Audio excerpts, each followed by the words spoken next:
Ngahuirot Haoki Kaji Thakho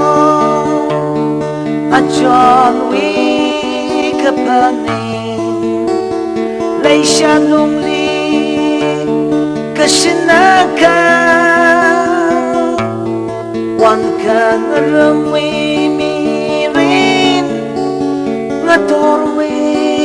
Singran ka shok thakho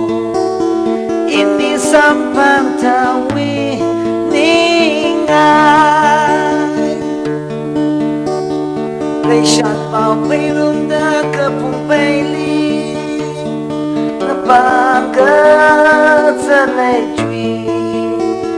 Thakho ini ring kapaji Kagasikalong linga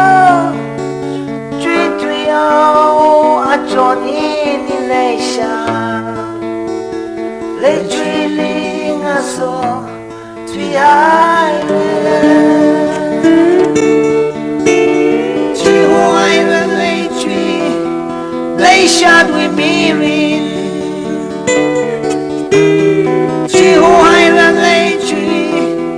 Leisha tui mirin Kateng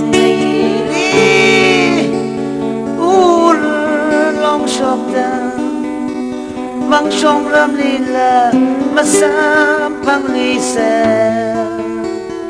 Mi pingang at zek da lay Ini lay shadi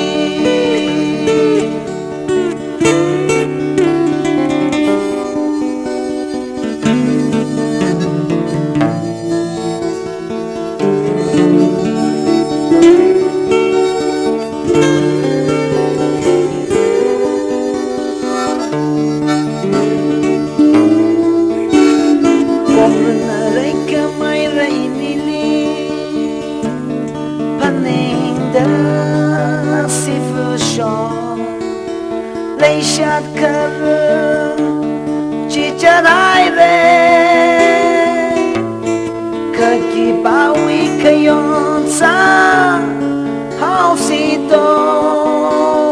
Ini kang apaki Leishat wi pong kami Kwise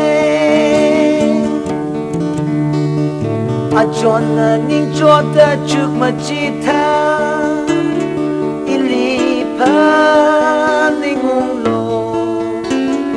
Leisha no tron